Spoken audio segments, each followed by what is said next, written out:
One of my favorite things in the world to do is watch Friends. I know it's been off for years and years. It's not even around, but I still find myself binge watching old episodes. And I was thinking about this today and thinking, it's the predictability of the friends in the circle, right? You have Chandler with his quirkiness, Monica with her type A of just everything has to be so neat and tidy and organized. It's Phoebe's ability to make you laugh at her silly songs. Ross always comes in with those smart comments, and Joey and him and his food, like it is just so hilarious. And of course, Rachel, she just brings everybody together, and it's just such this beautiful, cohesive team of people. And it's why I wanted to come on and share with you today that I have an opportunity for you to find your friends in the content creation space. So if you are thinking about creating your first or your next digital course, I don't want you to miss this opportunity because Amy Porterfield just opened the doors for registration for her Course Confident Bootcamp. And I'm actually offering a special bonus for anyone that registers for the Course Confident Bootcamp through my special link. So I want you to go to crystalprofit.com/Amy-bootcamp to register. That's crystalprofit.com/Amy-bootcamp.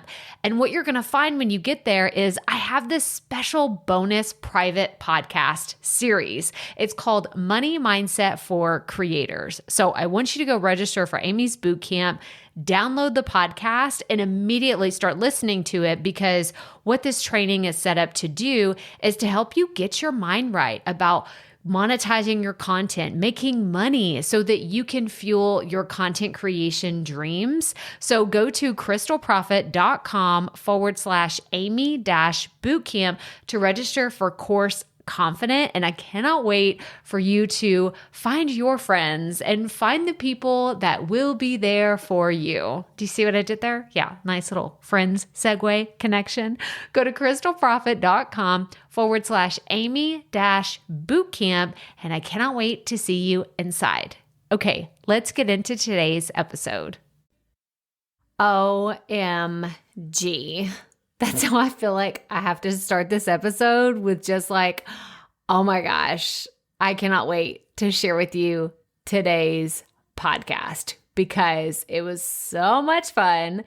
But also, I'm just a huge fangirl of Heather Sager. I have become obsessed with this person, and I think that you're going to as well, because if you've been thinking about how does public speaking and podcasting kind of go hand in hand, well, you're going to see in this episode. But I'm just going to be really honest with you. I feel like Heather is like a long lost friend that I just discovered. And I feel sad knowing that there have been so many years of my life where she has not been part of it, because I love this person so much. And I cannot wait to share with you the fire and the wisdom and just all the things that came out of this episode. So let's get right to it. Welcome to the Profit Podcast, where we teach entrepreneurs how to start, launch, and market their podcast. I'm your host, Crystal Profit, and I'm so excited that you're here. Thanks for hanging out with me today, because if you've been trying to figure out the world of podcasting, think of this show as the time-saving shortcut you've been looking for. So let's get right to it, shall we?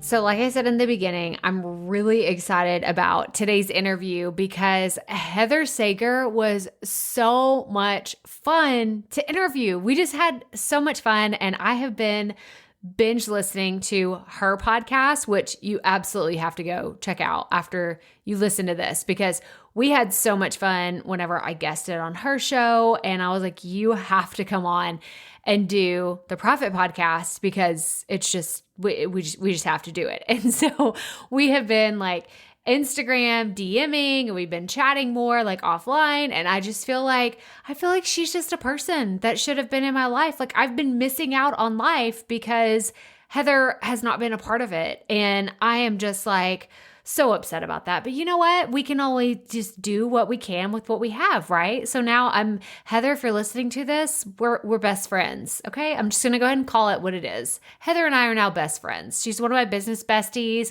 and I'm so proud to call her that. But here's a little background on Heather and some of the things that we're gonna talk about today. So Heather Sager is a speaker and an online business coach. She helps entrepreneurs structure their ideas, clarify their message, and hone their speaking skills so they can deliver magnetic live presentations, videos, and workshops that grow their authority. She's spoken on stages around the world teaching 6 and 7-figure business owners how to grow their business using effective communication. She's the host of the top-rated podcast, Finding Your It Factor. Before starting her company, she was an executive at a top management firm in healthcare. Heather lives in Portland, Oregon with her husband, 2 sons, and her furry child Chompers. And we talk a little bit about life and family and just all the things that come with being an online entrepreneur in this conversation today. But I hope the biggest takeaway you have is just how to just have fun during an interview, because that's what we did. And it was just so amazing. So let's just dive right into my interview with Heather Sager. All right, Profit Podcast listeners, I'm so excited to introduce to you today my good friend, Heather Sager. So welcome to the show, Heather. Hey, Crystal. So thrilled to be here. Yes, this is so fun. So I was telling Heather, it feels like deja vu because I recently did a podcast interview for her podcast. So I'm so excited about this conversation today. And I kind of told everybody who you are and what you do in the introduction, but can you kind of just give us a background on how you have found yourself doing what it is that you do today? Oh my goodness. Well, if you would have asked my mom when I was a little girl if I would be the person speaking on stages and coaching other people to do the same, maybe she actually probably would say like, heck yes, she would have seen it. But I was this shy little girl, and I'm the youngest of 6 kids. So my siblings always talked for me.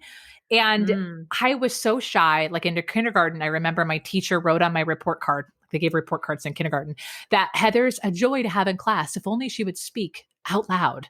And I was just so shy. I wouldn't articulate myself unless it was something that was really, really important with me or for me. So that has kind of been my mantra in my life is I'm not a big talker, which surprises people. I'm actually an introvert. I'm pretty reserved. I'll be the person in a classroom that I will sit back and be quiet the whole time.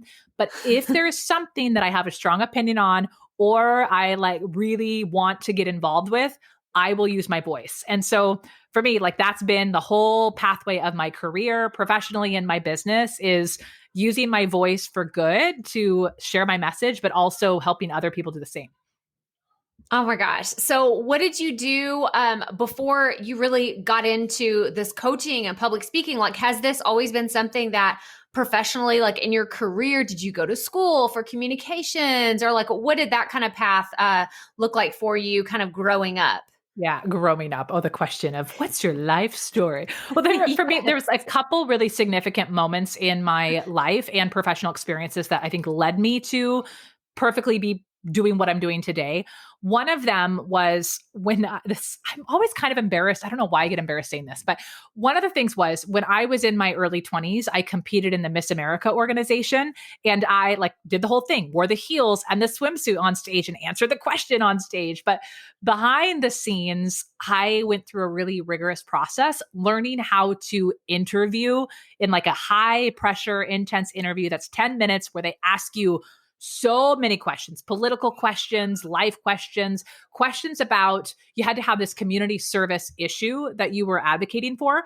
So they would ask you all of these things. And I loved it. Like I had so much fun in the competitive environment. And I realized that the reason why I loved it so much is because I got really good at using my voice to articulate my opinion. But it wasn't always that way. Like, so when I joined the Miss America organization, the reason why I got into it was my family had started this nonprofit organization in honor of my mom. So she battled cancer all throughout when I was in high school. And she ultimately lost her fight to cancer when I was just before I was 18. And my family started a nonprofit in her name. And we needed to figure out how to get more people to enroll in our cause. So again, the youngest of 6 kids, my siblings kind of like kicked me and they're like, you're going to be our spokeswoman. And I'm like, great. So again, the theme of, all right, I didn't really want to do it, but it Right. needed to get done. And I knew I was uniquely qualified to do it. So between that and then running in the local Miss America organization, talking about our nonprofit, talking about breast cancer advocacy, I started realizing that it was actually fun to see your voice being used for good. So I started doing that and then stumbled through. I double majored in college in advertising management and international marketing. So that's my formal, if you want to call it formal education. Right. But after college, I got a job at a company. It was a fast paced company that I always describe it like walking into the Devil Wears Prada situation where everybody was wearing like the fancy suits and the high heels and everybody was hip and young and it just had really great energy. And ironically, it was in the medical space where they did consulting and management work for independent doctors. And what they did was they helped doctors run their businesses. They go to school to be doctors, not to run businesses. So I got a job there running corporate events. Eventually, I got promoted to run their training department. And my job was to inspire these doctors and their teams to run their practices more efficiently, to exercise leadership skills, to embrace the idea of customer service and sales, which was not something welcomed in the medical space.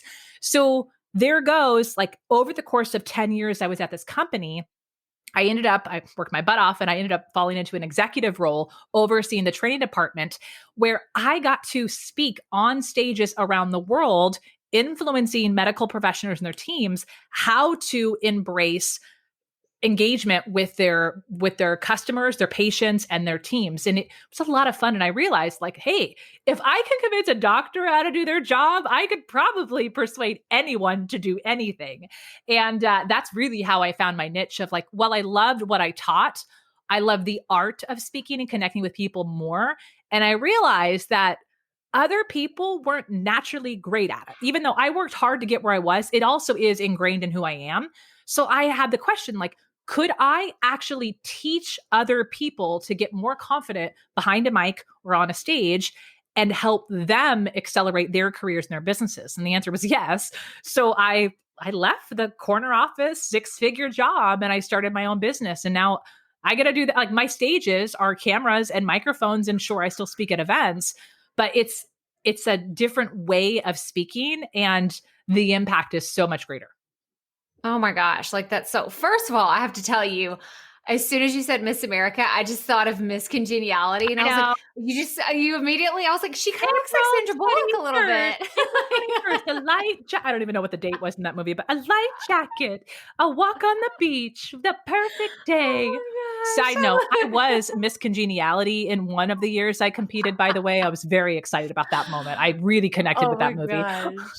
Oh, and then you said Devil Wears Prada. I'm like, oh my gosh, I know. we're so jiving right now. I Like, know. yes, yes, yes. I love it so much. So so how long ago was it that you left corporate and you started your own business? So I left. Okay. So officially, I've been in full time in my business since April 1st of 2019. I've been working on my business for about 2 years. Oh, okay, cool. Cool. So that's so awesome. And I just love so many times that you hit on like, kind of just standing in your own, like being able to hold your own on stages and just feeling confident. And I know that there are so many people listening right now that are like, yeah, well, that's great for you, Heather. You've been doing this for so long, but I just now got into podcasting and I'm terrified. I have had people tell me like they have a physical reaction that is just Yeah. like, why am I so scared to talk into this microphone when I'm totally by myself? It's not like I'm standing in front of thousands of people. I'm in a room by myself with my microphone and the words just don't come to me. So can you kind of speak to that and tell me what has your experience been from translating from public speaking on stages to podcasting? Because Heather has her own podcast, which is amazing. And we'll talk about that more in a little bit. But can you kind of let's first talk about that. What has been that transition from public speaking on stages to podcasting? Yeah. Okay. I'm so glad that we're starting here with this question because this is where everyone just thinks that, of course, it would be so easy for you just to sit down and record a podcast. All right, friend, let me give you the really how this has worked for me. So when I started my business, I knew that I had to come up with some way to connect with my audience weekly, whether it was video or a blog or a podcast or something. And when I started, I'm like, I can do some video. Okay, a blog, that's where it can be. I tried a couple different things and I would try video, and I would realize that every time I turn on a camera, I would develop like a version of Tourette's where things would fall out of my mouth. And all of a sudden I was screaming Kelly Clarkson and I don't know, all the bad words. And I'm like, what is wrong with me? People pay me $15,000 for a 45-minute keynote, and I cannot shoot a video. What is wrong with me? So I struggled with this. The video scared the heck out of me, and I'm like, oh man. So I had to try other things. So I got into blogging. I tried some Facebook Live, and finally I said, I need to do what I feel naturally inclined to do, which is speaking. So I'm going to do a podcast. So I launched my podcast in September. And I remember sitting down to the first episode thinking this is going to be my jam. I speak to people every single day, and I hit record and I sounded like an idiot. I was like, who am I taught? What's even happening? There are no sentences. And here's the thing. It is never as bad out loud as we make it to be in our head. So of course it was not terrible, but in my head, it was like having this outer body experience of watching a horrible train wreck, and you just can't stop it, and you can't intervene, and you can't, it's awkward. I don't know. That's what happened for me. And honestly, it still happens for me. And I think what it is what happens is we see the outcome of other people's published work. We see the outcomes. We listen to your podcast, we listen to mine, you listen to Amy Porterfield, whoever, you always see that. And every once in a while, people throw in the flubs, the outtakes, but they're always the funny ones, right? We don't actually see how people get to that published moment. So what happens is, even though we know this is illogical, we still all believe this. In our heads, we go, and we start envisioning, okay, what our vision of that finished product is. And what happens is when we step up to the microphone and start recording, there is this thing that happens. The thoughts in your mind, when they come out of your mouth, they are never the same. And we get so frustrated because the picture in our head is that perfect finished picture that we've dreamed up that isn't even reality. We all have really high expectations of ourselves. It happens, especially as female entrepreneurs. We just no, we can deliver stellar work, and we expect it out of ourselves in the first take. So what happens is the words start coming out of our mouth, and they're not flowing like they were in our head. But we have to remember, our thoughts aren't just words. Our thoughts are like words mixed with images, mixed with all these intangible things, and it makes sense in our brain, but they don't make sense out loud. So we get frustrated. And then we critique ourselves, and then we get mad at ourselves because why can't we do what other people do? Or it's a spiral downward thing that we don't understand what's happening. And then the narrative we turn on is, we're not good at this. That maybe we're not meant to do this. Then we start spiraling and questioning everything. And on it goes. That's the life of the entrepreneur. So specifically when it comes to sitting down at the microphone, I struggle with it. Even in this conversation, I'm like, I don't know if that just made sense, what I just said, but you have to make a decision that you're going to be committed to the art and the practice of speaking, but also give yourself permission to not sound super sleek and sexy. People don't want that. They want you.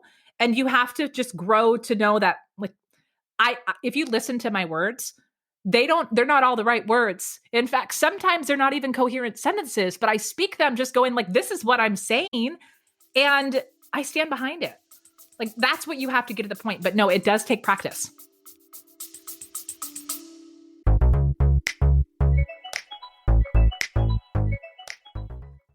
Being a woman in business comes with its own unique set of challenges, but also so many opportunities. We get ahead by leaning in to what makes us different from business as usual.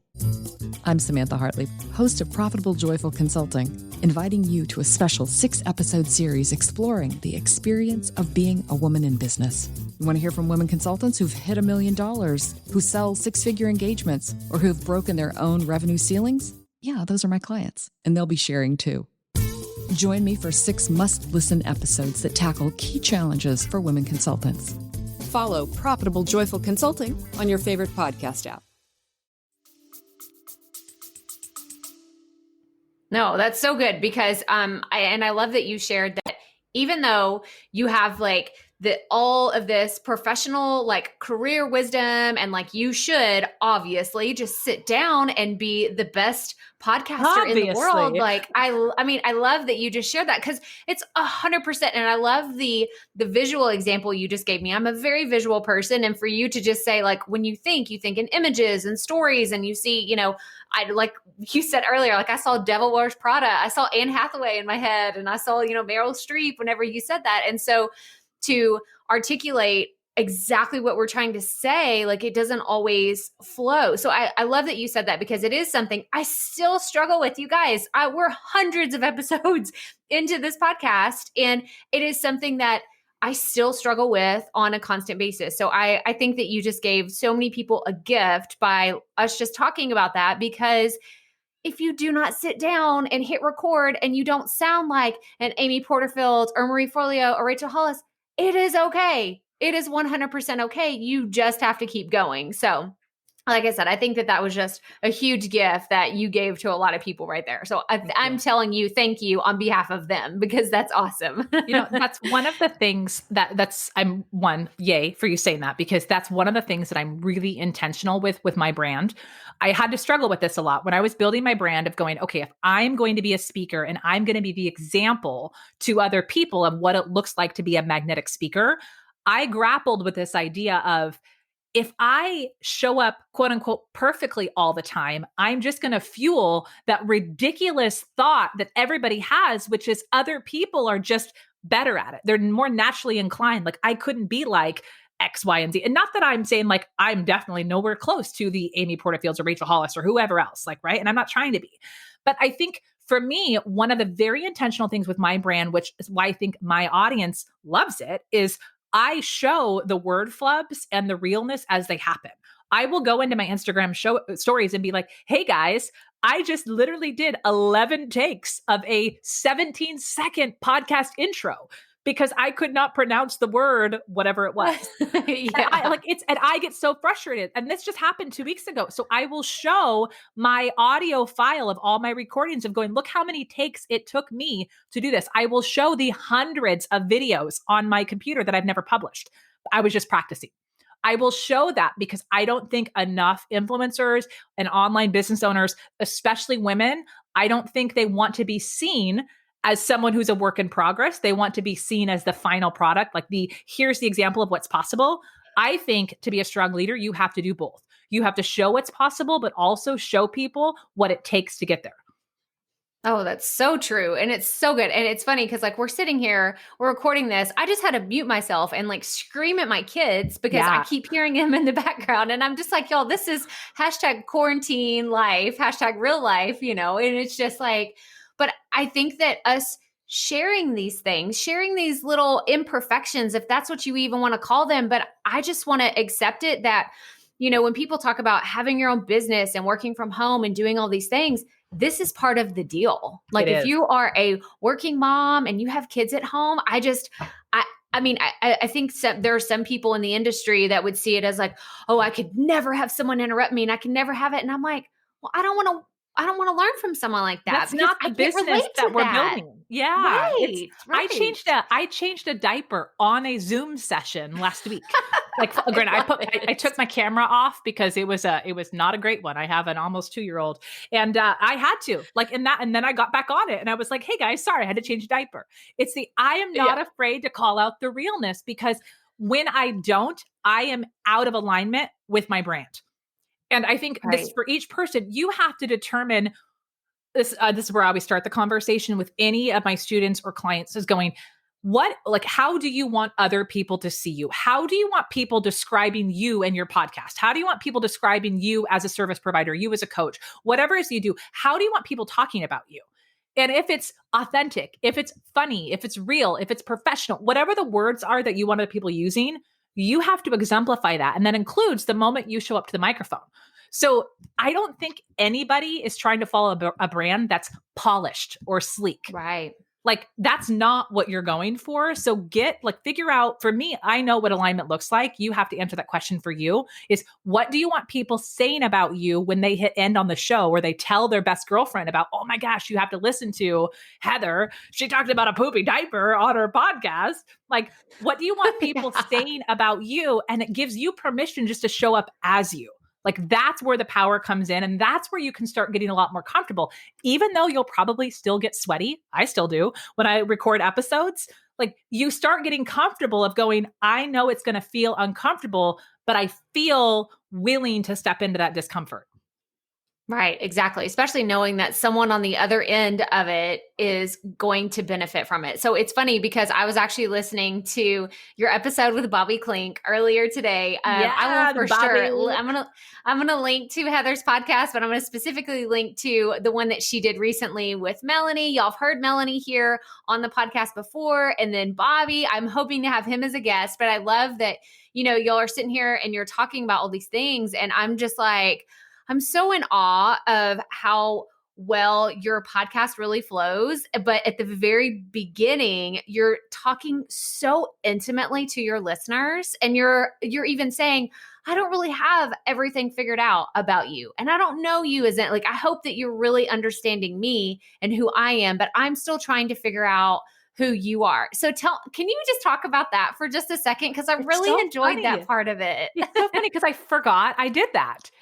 Okay, so let's make this real. That podcast interview was the intro was the example I was referencing before, where I reshot that intro so many times. I got so frustrated. I had to walk away and come back. And here's why. And I think a lot of you will resonate with this. Sometimes, especially as women in business, when we're talking about ourselves or we're talking about being a credible source or whoever for our audience, we struggle with this idea of how much do we include to make it sound like we're fancy and credible versus when's that bragging piece. And that intro with Bobby, I wanted to be about Bobby, but I also needed to have a bigger mission, which was introduce this concept of the like, know, and trust factor, which is kicking off a series. So I'm like, how do I give Bobby what he deserves in terms of him putting the time into my show and make sure this intro is about him? But also, it's not about Bobby. It's not about me. It's about my audience. So I had to really figure out, what did I want to include in that intro? And it took me a few takes, a lot of really scrappy notes on a Google Doc around what did I want to include. And finally, I shut down the Google Doc file that I was finessing in, and I just hit record and just started talking. So to be perfectly honest, I don't even remember what I said. I don't, because I was like, I was so over the trying to make it perfect and scripted and just going, I need to speak from the heart. So for me, like, that thing that you're referencing is, I am a huge fan. You've probably heard me say this many times before. I say this a lot. Two of my staple things that I live by are, you have to be confident and you have to be humble. And you can't have one without the other. But to be a really good leader, and I think as online entrepreneurs, we are leaders, you have to have this blend of confidence and humility, which means that when you choose to include things in your intro or in your show, you have to be constantly asking the question is this in service to my ego or in service to my audience? And I was feeling like, it's pretty presumptuous for me to say, here's all the ways that I'm building a relationship with you by telling you all about me, without also acknowledging that it is a one-sided conversation on a podcast. And one thing I really want to encourage of my email subscribers, my Facebook or Instagram followers, and my listeners is, if you feel inspired, reach back out. That I do listen, I do care, and I want to get to know them because I'm building this for them. So that's, I think, what was on my heart, is that whole idea around humility. Is I was trying to balance that, as I was really confident that what we were going to talk about in this series about the know, like, and trust factor was going to be really helpful, but it would be kind of ridiculous and pretty egocentric for me not to recognize that I am still getting to know my audience, and my business and podcast are still relatively new, even though both of them are deemed very successful. Well, I thought it was just so good because, well, I want to just touch on exactly what you just said because I love the idea that you're sitting there, you're trying to make it all polished, you're trying to make it all perfect, and then you just scrapped it and went with your gut, basically. Like what is in my heart? What am I actually, because that is really like, I felt it, Heather. I felt like, oh, she's really trying, not a fluffy sentence that sounded so beautiful. It's like, oh, we got to send her, some kind of award, like a Pulitzer Prize for writing that beautiful Optimized sentence. for But it was just SEO. like, yes, exactly. Like it was just so genuine. It felt so genuine. So that's awesome. I love the behind the scenes little piece that you just shared. But since we are already like, I feel like we're really into the conversation now and like you are just in the coaching mode. I want you to share with the audience what you were telling me earlier that are your 5 Ps. Is that where you want to start? Because I know you had a few things that you wanted to share. Yeah, let's do two things. I think what helps you feel more comfortable when you step up to the microphone and really feel like that authority for your audience. I think there's two things. There's the content that you're going to share, which is connecting the dots between what's in your brain and comes out of your mouth. There's the content piece, and then there's the delivery piece. So like, let's quickly hit on the content piece and then jump into some delivery tactics, if that's cool. Perfect. Yeah, sounds great. So, okay. So the fact that you mentioned that my little intro would not have won any awards because it's probably technically not like the perfect way to say it is probably the most perfect way to describe me, because I don't do things technically correct. I go by gut feeling and I go by basic principles that I teach in terms of how to speak eloquently. But at the end of the day, you just have to trust your gut. But here's the thing. For me, I'm able to trust my gut in the moment speaking because of the work I do behind the scenes. So let me give you guys a gift, and it's not very sexy, but it's heck of like very effective, very effective. I focus on something that I call my word vomit strategy. And this is something that I teach all my students and clients. I talk about this on my podcast is if you want to strengthen the connection between the ideas in your head and then what actually finds its way out of your mouth, is you have to think about that like a muscle and you have to exercise that muscle consistently. If you want a 6-pack, you can't just do 2 crunches and then be like, oh, I didn't get my 6-pack. Like you got to do the crunches every day. So how you do this is not overly fancy. It's you word vomit, which means you think of an idea, or what I love to do, I know you teach this technique, interview yourself, ask yourself questions. So you don't have to do this on your show, although if you do it on record, you can go back and listen but that might be totally overwhelming on its own. So just in private, like while you're doing your makeup or you're in the shower or you're driving in the car, ask yourself a question out loud. This is the most important thing. What you think in your head is not what's going to come out of your mouth. And if you believe that, oh, I rehearsed something in my head, that's not rehearsing. Don't fool yourself. You're still going to sound flubby. So don't do that. So out loud, say the question out loud. Like, okay, let's say, Heather, how do you not be awkward with your hands? That could be a question I ask to myself out loud, as I have. And then you just see what falls out. Just start talking and just let it go. Word vomit. Don't try to make it fancy. Don't try to make it pretty. Don't try to make it perfect. Just allow yourself to answer it. And then what you'll notice is it's going to sound like a hot mess. Great. You have the first draft done. Step 1 complete. Yes. Move on to step 2, which is ask yourself the question again. And then do it again and do it again. And you'll notice 2 things. What happens is the more you ask the same question and answer that question, the tighter your response will get. But also you'll have a moment where you say something and you go, oh, that sounded good. And you should take note of that and you should write that down. And I call that a golden fragment. It's not even a full sentence. It's like 2 or 3 words strung together that you go, oh, hot damn, that was nice. I should say that again every time someone answered that question. And those little golden fragments become part of your language. That's what you need. You don't need scripts. You don't need all these big fancy outlines, although they help. You need to know that, hey, when somebody says, hey, Heather, like how do I control my voice more when I'm speaking? I'm like, oh, I got you. I have the 5 Ps around how you get better with your voice. Let me give them to you. Like, when somebody asks this question, you're going to have an answer related to whatever X is. But you have to allow yourself the word vomiting process to figure out what sounds natural for you, not just taking other people's ideas and letting them fall out of your mouth. Well, I love this so much because, and I can speak to this because I spoke at the Spark Christian Podcast Conference, which was here. And oh my gosh, Heather, I so wish I would have had you as my coach because it probably would have like made me not go through so much of like the traumatic stuff that I went through. Because I've spoken on stages before, but I was for some reason extra nervous because it was the first time for me to speak on podcasting. But I practiced. And I don't know, you're going to like, I feel like I'm about to either get like a clap or like you're going to say that wasn't enough. Just keep But going. I'm sure it's great.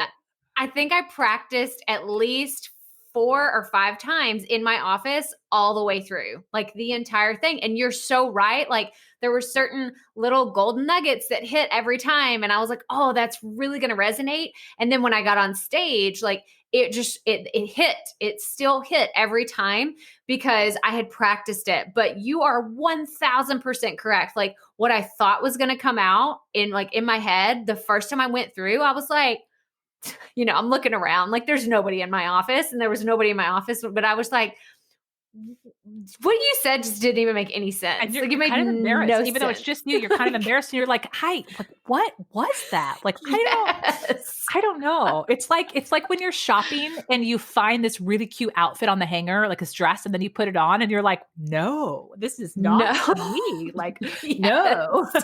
Yes, Yeah, exactly. Well, I mean, imagine if you would have stopped there. Imagine if you would have stopped there and then put your head in the sand and said, "You know what? I'm just going to see whatever comes to me on stage." Imagine how you would have felt if you did that. And then you had to commit to it on stage and walked off stage. You would have most likely been like, well, I did it, but would you have been proud of it? Right. No. Oh my gosh. Like I just it just kind of made me like physically cringe a little bit thinking about if the very first time I practiced it would have been on stage, I would have probably been mortified and been like, what just happened? I don't even know what just happened. So, oh yeah, that's so good. It happens all the time. And here's the thing. And this, I think this is something that's really, really important for everyone to hear. That moment of awkwardness that happens when you practice a presentation or you step up to the microphone to record your first podcast episode or your very first intro voiceover that you want to do, whatever it is that you're recording. You have that moment where you do it and you're like, ugh. The worst thing that you can do is to do the the ostrich? That's the animal that puts their head down in the sand? Yes. Okay. Yeah. That's what most people do is they go ostrich and go like, oh, nope, whatever. I'm just going to like, just go with it and just be done with it. And you know what? That's one strategy you can do is just record it and be done with it and not think about it until the next episode. But here's the thing, like most likely you're trying to start a podcast because you want to reach more people. Well, here's the thing. Like, think about Rachel Hollis for an example. If you go to YouTube and Google Rachel Hollis keynotes, like you will laugh ridiculously because sure, you might see some recent ones of her being really dynamic on stage, like jumping up and down and dancing and preaching. But if you look at most of the videos, they're her looking super awkward and uncomfortable and really ridiculous with note cards. And she's like shaking. Right. And she leaves them up there because she wants to show you that speaking doesn't start with the giant 6,000 person auditorium that she's doing right now. So the worst thing you can do is put your head in the sand and be like, oh, it's going to get better, but I'll just test it on my audience. Like, no, if you can get comfortable in behind closed doors and get real with yourself and leaning into that discomfort and embarrassment that we feel when we make mistakes, like for ourselves, like it's a weird feeling. You're like, why am I embarrassed? Lean into that and ask yourself, why are you embarrassed? And then say, you know what? Like, if you're going to feel embarrassed, talk yourself out of it. Be like, all right, I'll say this out loud. That was ridiculous. You sound like an idiot, but you're not an idiot and you can do it better. Like, again, like get back up, do it again. Get back up and do it again. So if you have to, Rachel Hollis, pep talk yourself, do it. Like whatever you have to do, but you have to make the commitment to push through that awkward discomfort. It does feel embarrassing. I don't know why that is, but it happens to all of us. Yeah. And I feel like I'm I'm remembering, because I've been podcasting for close to 2 years.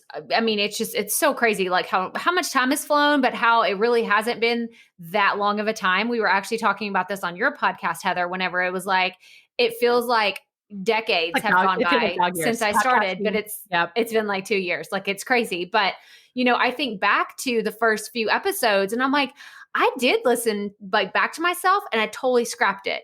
And then I'd do it again. And then I totally scrapped it. But now that like I'm actually saying this out loud, I'm like, I did that a lot. I did or I would start talking And it wasn't so much while I was talking, it was when I listened back to it where I was like, what are you even saying? And then like, so you just got to you have to find that rhythm. I think as a podcaster, as a speaker, where you feel just a little bit out of your comfort zone because it's new and there is a learning curve. I'm sure you feel way more comfortable now that you've been podcasting, what you said, since September.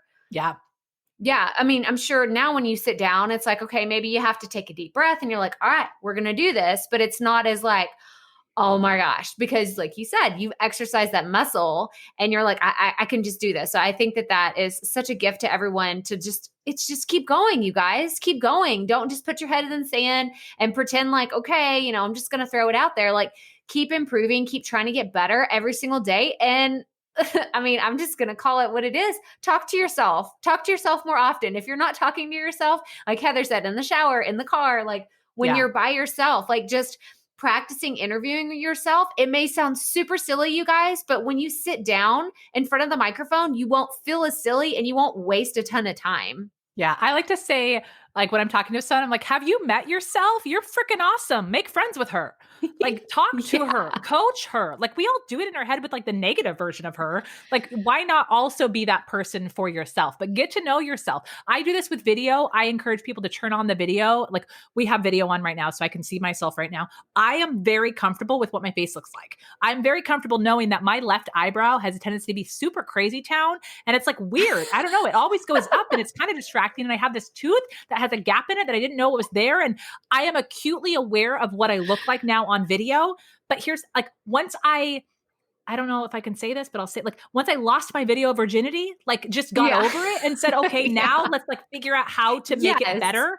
That's what I think is don't hide from yourself. Other people see you, so you may as well see what they see. And don't be so critical because they're really not that much. So, but why don't we like talk about, okay, so once you're watching yourself or listening to yourself, like there are things you can do to get better in terms of your vocal talent. Yes, let's talk about those. Yeah. So this is where I get super geek out. So like you just bring me back if I go down a really long rabbit hole around the word pieces. But when it comes to communication, most of us focus on the words that we're saying. And you think of a podcast, like it's our content, it's our words. But remember, the art of communication has 3 parts. It's the words that we say, it's how we say the words, and then everything that's nonverbal. So with podcasting, everything is auditory. So you don't have the body language piece, but just know in normal conversation, when you're talking with people of your message, 55% of what you say is your body language. It is the crazy eyebrow raise that happens when somebody says something. It is the like resty, not so nice person face. It is the closed off arms. Like we say so much without saying anything at all, which is why we can communicate to people in other languages without having a shared language. We can get it. Right. So notice when you're on a podcast, that's off the table, which means the other 2 pieces of communication, how you say it and the words you say, if you look at the whole pie, like 38% of your message is how you deliver the words and only 7% is the words you say.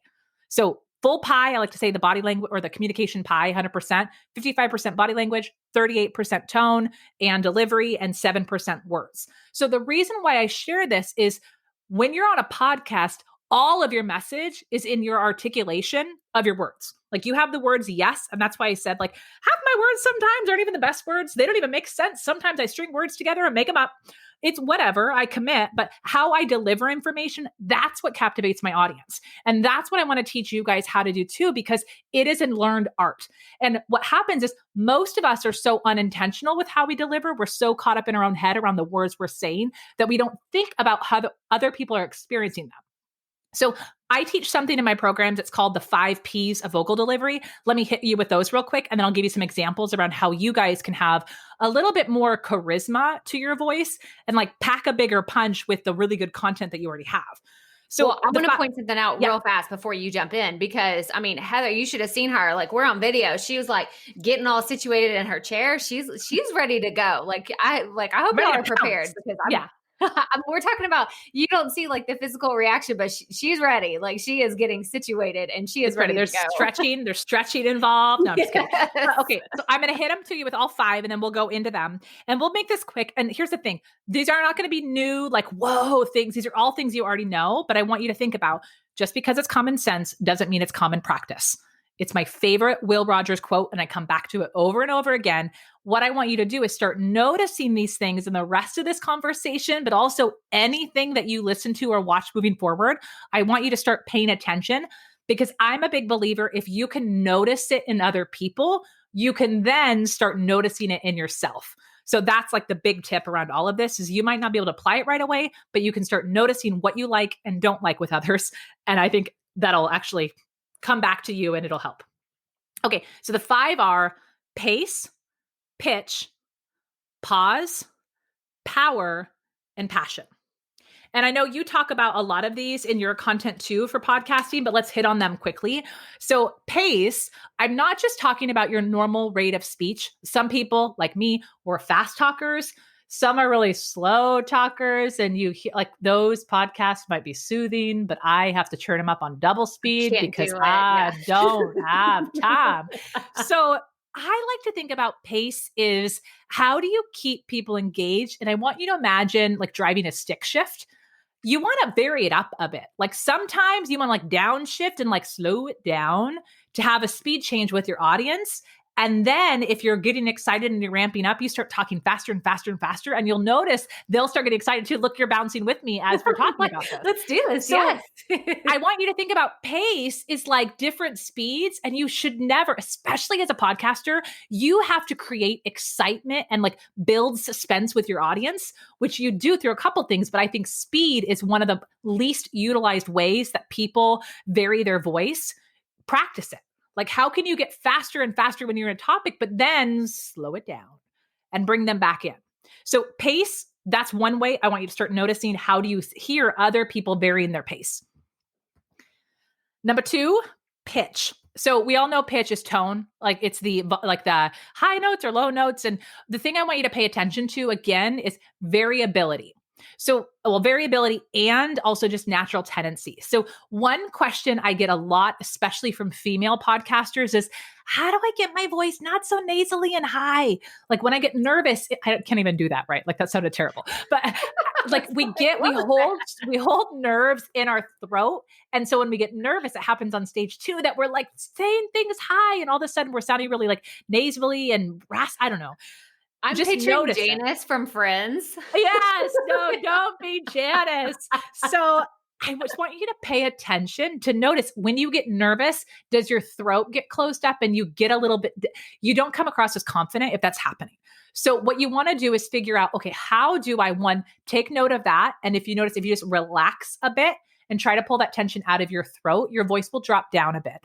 That's part one. But the other piece around pitch, just notice the same thing as speed. Vary your voice. So you can't see my video right now, but imagine like a bar graph that's going up and down and up and down like a roller coaster. I don't want you to just be going up and down and up and down, but think about like crescendoing. How do you go higher to make a point? How do you go lower to make a point? Like how can you vary it up? And my favorite way to practice this is, I think I told you this before on my podcast, telling bedtime stories to your kids. Like get into character when you tell bedtime stories, and you can actually practice all 5 of these P's. But I think the pitch piece, a lot of people just think like, oh, the rule of thumb is don't let your inflection go up when you end a sentence so that you sound confident. You know, that's like when you end it with a question mark versus a period. That's like the biggest example people talk about with an inflection. But I think your voice is like character. Did you notice that when I just said that? I think your voice is more like a character. I could have easily just said that, right? I could have just said, I think your voice is like a character. Do you hear like the very, very vivid difference between those two things? Yes, like, 100%. Yeah. So you have to try that with your voice. I think reading bedtime stories really like crazily to your children, you can go crazy and you're doing it quote unquote for them. So you can try different things with your voice and then you can bring a version of that to your podcast. So pitch. Number 3, pause. We all know what a pause is. It means take a freaking breath and let your people catch up, right? So incorporate pauses. This is really hard when your brain runs a mile a minute and you find pauses uncomfortable, which many of us do. Just notice when you're filling every sentence with the words and so, you're writing a giant long paragraph versus breaking things down into sentences for your audience. So, and so, they're filler words that people don't talk about. I like to say, if you notice that, those are probably a place where you need to take a breath, take a pause, switch gears with your audience. If you're moving from topic to topic, I have to tell you, I struggle with this one because I get so excited and have so much information to throw out. I never pause. So this is one that I constantly have to work with, and most likely the same for your audience. Yeah. Well, I'm just sitting here. I'm like, oh, guilty on that one. I'm imagining every single episode, every YouTube where it's like, and so, yeah, they're my two words. I always hate talking about filler words because the ums and the uhs, I'm really good with those for the most part. But ands and so's, when I point that out, I'm like, oh, dagger, I'm so bad. So all of these, like I just said that. So, okay, we all do them. It's creating the awareness of them. And what you're trying to go after is, how do I get just a tiny bit better? Just a tiny bit better. Every show, a tiny bit better. I know you talk about this. 1% better. How do I just get a little bit better? These are things, even when you've been doing podcasts like you for 2 years, you still have ways you can level up. I bet you're going to start telling like character stories to figure out how can I make my face all crazy to get my voice going? Like these are ways you always should be up leveling. These are ways that you can do that. I love it. Okay, last two, I'll hit on them quickly. It's power and passion. So let me just hit those side by side. Power, I just wanted a P word. I'm talking about volume. So power is vary it up. You're noticing the theme here is variability. You need to keep your voice interesting if you're going to keep people's attention and get them not to drop off on your episode or just not come back. So power, when you're excited, you talk louder. If you're going to go backwards and be a little bit more timid or quiet with your voice, pay attention to that. There's a moment for, I say, tenderness when you're talking, where you want to slow your pace, lower your power, be a little softer. But if you have an entire show where you're talking softly and slowly, you're not going to keep people, although it might be great for meditation. Pay attention. Just pay attention to what your voice does naturally. But I like power. The power piece, variability is great too. And then passion is just, do I believe that you're excited about what you're talking about? Do I believe that you really have experienced what you're talking about? Do I believe that that thing that you said was emotional for you actually hurt you? Like, are you bringing authentic emotion to the party? Because this is one of the number one things that I always hear from people after interviews with me or me on stage.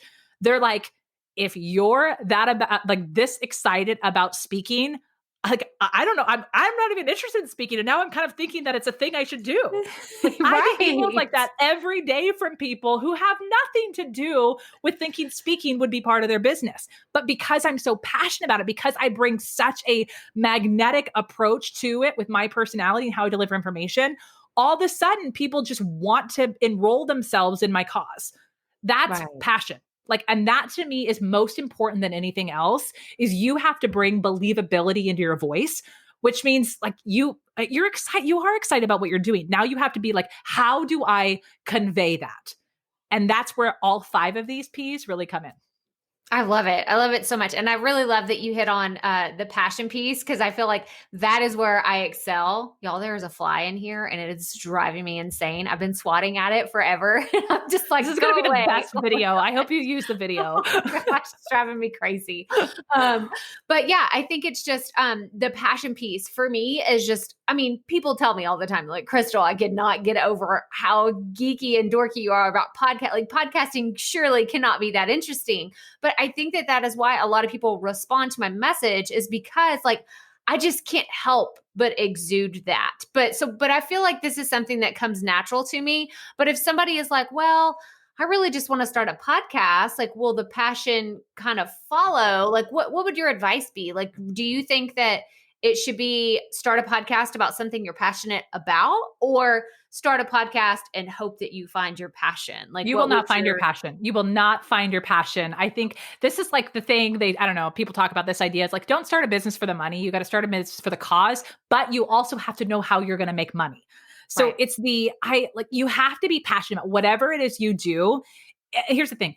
If you just want to make money, sure, go for it. Like, whatever you want to do. But I know your audience is similar to mine. They have a cause that they're excited about. Right. There's something that they feel so called to that's bigger than where they're at right now. And they see this this idea in them that they know that they're equipped to be able to communicate that, but they're not quite sure how. Like there's this calling piece. So of course there's something telling you that this is the thing for you. So you have to lean into that passion.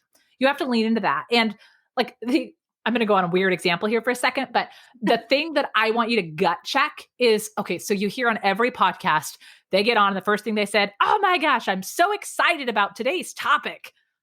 I want you to listen. If you say that or just test it out loud, listen to yourself and say, are you? Because does your voice say that you're excited about it? Does your voice actually say it? And just to give you a little behind the scenes tips for me, I feel like the word excited is so overused. The version of excited is just like, okay. So I never say I'm excited, or I rarely say it. I probably say it sometimes. My word that I've replaced it with is thrilled. That's my word. Whenever I tell someone, I'm like, hey, I am so thrilled for you. Like I will use the word thrilled because, and probably have to change it in a couple months, but that word, I know if I'm using thrilled, it's a genuine thing that I'm happy for them.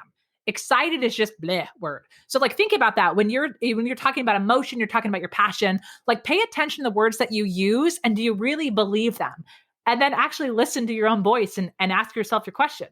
But are you? It might be yes, or it might be like, how do I portray that more? Go back to the 5 Ps and start practicing a bit. And actually, if you think about it, passion is just like the metric that says, am I jamming on all of these? So really it's only 4 Ps, the pace, the pitch, the pause, and the power. Those are the 4 to work. And then that's how you exude your passion. I love it so much. I love it so much. And I have a question about your hands. Moving your hands. So do you find yourself doing this? Because I do this. I'm a hand talker, like typically, but here, like we have our nonverbal cues, like we're both nodding and we're smiling. And like, this is what happens when you're on an interview. But whenever you're speaking by yourself on your podcast, do you find yourself using your hands a lot? Yes, absolutely. Okay. It's actually really funny. I get comments on my hand gestures all the time. Side note, I practice hand gestures a lot. A lot. And how I got better at it, like this is a side note thingy, but I used to take phone calls on my earbuds and walk around my office and pace using my hands like I was in conversation because I'm super tall. I have what you would call I call them monkey arms. Like they're very long, very awkward. My hands are piano player hands. They're beautiful for piano, but they're like so awkward and long. I really don't love them. So I had to lean in and go, how do I get more confident with my comfortable, however you want to say that, example of word flub. But how do I get more confident and comfortable with my body? I had to practice. So I practice just like the word vomit. I practice using my hands all the time. And I will tell you, I am damn good with hand gestures. Like I am so good. Like on stage, I'm like, I am like an artist. Like I have worked so hard for the last 15 years to get comfortable with using my full body to speak. And so I will never hold that back because getting into that full character, like you see me, I'm beat bopping around as we're talking. Like that's how I get the energy into my voice. If I were to sit here with my hands folded in my lap and try to talk to you, one, I would feel miserable, but 2, I would not be able to get out what's in like my heart and my head. Like it's just not possible for me. And I know that about myself. So I use whatever hand gestures, use whatever movements, stand up if you need to, like do what you need to do to get into that rhythm. So you're in alignment with how you want to come across. Oh, that's so good. I really wanted to just point that out because I do the same. Like, it's funny because you said that about, I have my hands folded in my lap while my guest is talking so I don't interrupt. Like, this is my thing. It's like, cause I don't want to, cause I'm like, oh, this is so good. I'm like, nope, you gotta wait.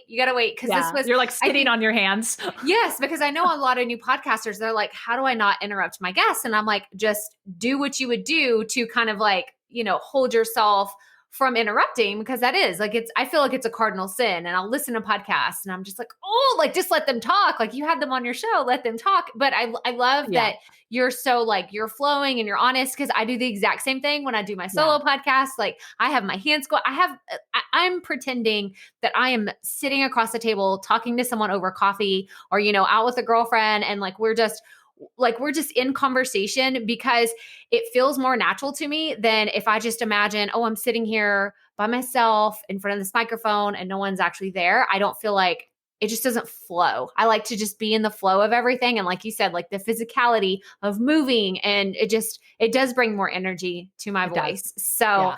I'll even close Heather, my eyes. Like I'll even close my eyes yeah. sometimes if I need to. Like I have to get in the zone. That's like my little bonus thing. To get comfortable with yourself, if you need to close your eyes, it's totally fine. Oh, I love it. I love it. Well, I want to switch gears real fast. So I have some rapid fire questions. Are you up let's for do it? Yes, let's do it. Okay. Okay, so we've kind of touched a little bit on being a brand new podcaster, but what is one piece of advice that you would give to someone who is just starting? They are a baby podcaster. What piece of advice would you give to them? A rapid fire question.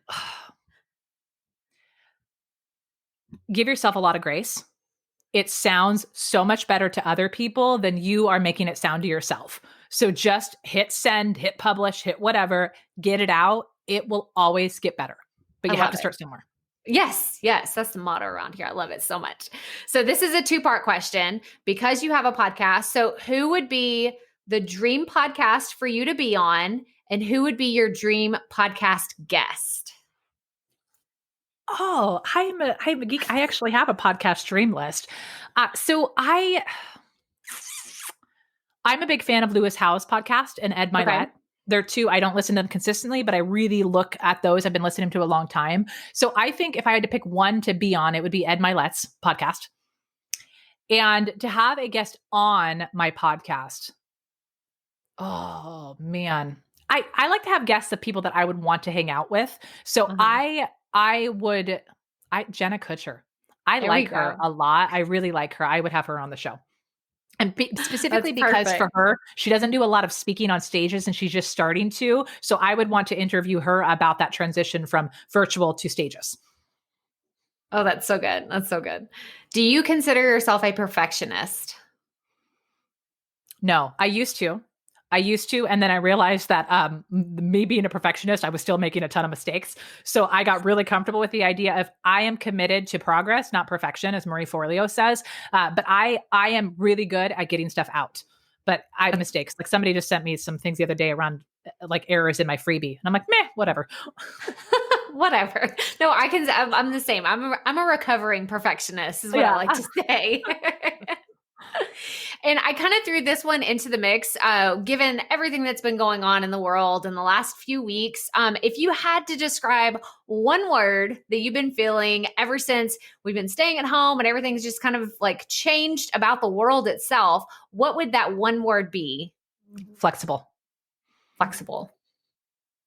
Y'all, this fly that is in my office, really I'm about, it's just like landed on my face. I'm about to lose my mind. If you hear anything crash in a second, it's because I threw everything off of my desk. So no, I'm going to edit that out. But yes, so flexible. That is such a good word. And I think that is what everyone needs to be right now. And thank you so much, Heather, for being on the show and for sharing your wisdom. I just have a feeling everything about our message today is really going to resonate with everyone that is listening. So can you tell everybody where they can find you and just all the places on social media, your website, like tell us where they can find you. All the places. I'm in all the places. Yeah, my favorite place to hang out is Instagram. I like to hang out on stories daily. And side note, when I talked about being authentic and sharing behind the scenes, Instagram stories is where I show up and give you all the juicy behind the scenes details. So definitely come connect over on Instagram. Say hi. I'd love to know what podcast you're thinking about starting or that you're running. I'm at the Heather Sager. And then a great place for you to just get to know some of these things like filler words and some of the other things we were talking about today. So I help entrepreneurs get more comfortable speaking on stages. And I think a podcast is a stage. So I think those types of things would be relevant. So my podcast, Finding Your It Factor, is a great place for you to go a little deeper with this. And then of course I have some areas you can go if you want to get some free training and such. I can share with those with you. Perfect. Yeah. Do you actually have one that you were going to share with us today that we need to go look at specifically? So the one, now that we were in the conversation, the one that I'm actually thinking would be really valuable for your audience is I have something called 5 fear-busting hacks for getting more comfortable on camera. I actually think these same things would be really valuable for breaking through any fear that you have on like the stage of a podcast. So if you're grappling with that piece, I think that would be really helpful. So I have that. You can get that over at heathersager.com/get started on video. so that one's there. And then if you're thinking about starting to use your voice by speaking on more stages, maybe doing guesting on other people's platforms like Facebook Lives or teaching in a group or speaking at an event, my go-to training that I do is 5 steps to speaking on stages. So I have that available at heathersager.com/5 steps.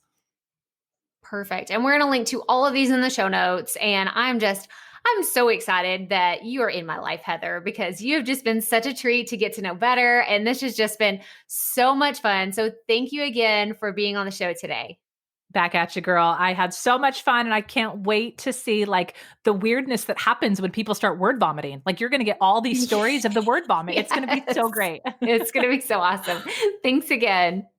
So what did y'all think? Right? I'm totally right in saying earlier, I'm obsessed with Heather and how much fun she is. And I'm just where has this person been? I feel like she's my jam. She's my people. And I'm so happy to have her be part of this community. I'm so glad that we talked about public speaking and family and podcasting and just all the things that I feel so passionate about as an entrepreneur. And I know that you found lots of wisdom, lots of nuggets of things and strategies that you can take away from this. And I hope that you apply it not only to your podcast, but any way that you effectively want to communicate with your audience. I think that you should go listen to Heather's podcast. She has so many awesome, it's mini training sessions that she delivers every week. And she's so real. That's what I love. I think that is what draws me to her. She is absolutely real. Go to Finding Your It Factor, listen to her podcast. One of my favorite ones that she did was with Bobby Klink about finding more cowbell and email marketing. And then she did one with Melanie, who's been on the show here from the DIY Marketing School podcast. And you just have to go listen because she's so easy on the ears and so much fun to chat with. So I hope that you enjoyed this conversation today. I would love it if you would share on social media, take a screenshot wherever you're listening to this and tag me and tag Heather. We're both on Instagram, and you can find the link in the show notes to find all the places where Heather hangs out and how you can connect with her. So go to crystalprofit.com/episode 151 to get all of those links, but find us on Instagram for sure and tag us, share this episode. That way we can help more people become effective speakers and effective communicators and just share the important messages that I know that you have. I know you have an important message in your heart, and Heather and I would love it if you would share it with more people because that's how we make a difference, you guys. That is how we change the world, is I like to say one podcast at a time, because your voice matters. Your message matters. So get out there, share this, make sure that you subscribe to the show. If this is your first time tuning in, we would love to have you hang out with us every single week. We put out brand new episodes every single week of this podcast, and it's so much fun to know that y'all are just waiting and you can't wait for the new things because we've got some fun things. If you enjoyed this interview that I did with Heather, I have another interview coming up with a copywriting expert and then an email marketing expert, and the list goes on and on of all the fun interviews that we have coming down the pipeline, as well as some other fun episodes that I have coming up over the next few weeks. So make sure that you subscribe so you don't miss any of those. But go to the show notes again at crystalprofit.com/episode 151 to find ways to connect with Heather. Make sure you start following her, all the places. Go check out her programs if that is something that interests you, because I want to learn from Heather. I've been listening to her podcast and I'm just excited about all the things that she has to share. But remember, at the end of the day, keep it up. We all have to start somewhere.